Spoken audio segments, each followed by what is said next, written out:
Hello viewers, welcome back to my video. আমি চলে এসেছি তোমাদের সাথে আবারও আমার ডেইলি ব্লগ শেয়ার করতে অনেক দিন পর, মানে 2-3 দিন পর। তো আজকে সারাদিনে অনেকটা ঠান্ডা বেশি পড়েছিল, সবার ফিল হচ্ছিল, আমার হচ্ছিল না। তো তাই মা একটু কি বলবো, আগুন জ্বালানোর জন্য, খাওয়া দাওয়ার পরে একটু আগুন জ্বালানোর ট্রাই করছিল। তো এই করে আমি তো ফেল হয়ে গেছিলাম, দেন মা ট্রাই করলো, মা আগুনটা সাকসেসফুলি জ্বালাতে পারলো। তো আগুন ঠাগুন জ্বালাতে জ্বালাতে এবার মার ড্রেসের মধ্যে আগুন জ্বালিয়ে মা মানে অনেকটাই পুড়ে গেছিল। যাই হোক, এগুলো ভুলভাল কাজ করে আজকে আমি তারপর রেডি হয়ে বেরিয়ে গেছিলাম জিমের জন্য। মা আবার ঠান্ডার মধ্যে বেরোচ্ছিল না, আমি মাকে একটু জ্বালাচ্ছিলাম, জ্বালিয়ে ফালিয়ে আমি চলে গেলাম জিমের জন্য। আর আজকে এতটাই ঠান্ডা ছিল মানে বলার মতো না, কিন্তু লাকিলি আমি টোটোর সাথে সাথেই পেয়ে গেছি বাড়ি থেকে বেরোনোর পর। দেন আমি টোটো করে ঠান্ডার মধ্যে হি হি করে কাঁপতে কাঁপতে কাঁপতে কাঁপতে চলে গেছিলাম জিমে। এবার জিমে যাওয়ার সময় আমার সাথে দেখা হয়ে গেছিল একটি বাচ্চা মেয়ের, যার সাথে যে আমাকে দেখা হলে দিদি দিদি করে ডাকতে থাকে আর কি। ও খুব মানে ভালো মেয়েটা। তো যাই হোক, এর সাথে একটু গল্প টল্প করে জিমে গিয়ে এক্সারসাইজ করে বেরোলাম। ভাই এত গরম লাগছিল কি বলবো, জিম থেকে বেরিয়ে সোয়েটারটা না খুলতে পারছিলাম না কিছু। দেন আবার একটু মাঠে গেছিলাম হাঁটি তো নি ঘন্টা কী যে করলাম। তারপরে একটু ছবি টবি তুলে দিল এই দিদি আমাকে, দেন ভিডিও করে দিল। তারপর একটু মাঠে ঘোরাঘুরি করলাম, কুকুরের কামড়াকামড়ি দেখলাম, মানে যখন তখন আমার মনে হচ্ছিল কুকুরগুলো ধেই ধেই করে এসে আমাকে মেরে ফেলে দিবে আর কি, এরকম। তারপরে কিউট কিউট গরুর বাচ্চাটাকে মানে বাছুরটাকে দেখলাম। এই করে জিম থেকে আমি বাড়ি এলাম, দেন খাচ্ছিলাম, খেয়ে নিয়ে আবার চলে গেছিলাম। আজকে আমাদের পিকনিক ছিল।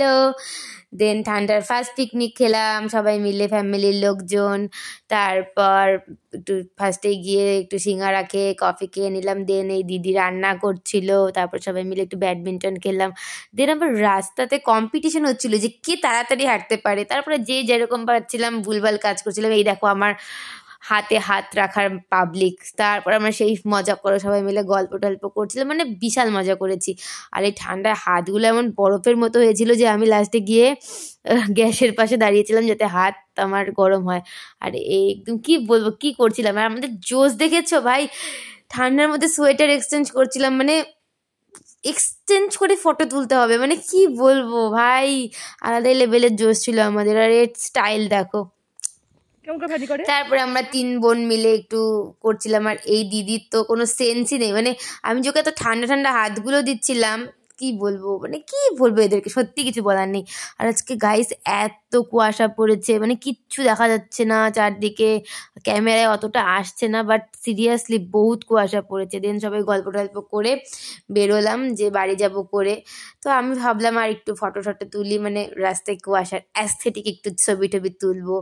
তো অ্যাস্থেটিক ছবি তোলার জন্য আমি যেই বেরিয়েছিলাম, তো হুট করে না দেখি কি যে হচ্ছে ছবিটা ভালো আসছে না ব্যাকগ্রাউন্ডটা। তো আলাদা সাইডে যাচ্ছিলাম আমি যে একটু ভালো করে ব্যাকগ্রাউন্ড নিয়ে ছবিটা ভিডিও বানাবো। তো বানাতেই গেছি, হুট করে একটা কুকুর ভেতর থেকে পেছনে আসছে। তাই করে এই করে আমি মা বাবা টুকটুক করে কাঁপতে কাঁপতে আবার বাড়ি চলে আসলাম। যাই হোক, ঠান্ডার মধ্যে তো ভালোই, কি বলবো, একদম সেই সুন্দরভাবে দিনকাল কেটে যাচ্ছে। বাট আমার এখন প্রচণ্ড গরম লাগছিল, কি বলি, সেই গরম পড়ে গেছে না বলো গাইস, নাকি আমি হট হয়ে গেছি, কি আর বলবো। যাই হোক, এইভাবে করে আজকে আমার দিন কাটিয়ে দিলাম। তোমরাও ভালো থেকো ঠান্ডায়, টাটা।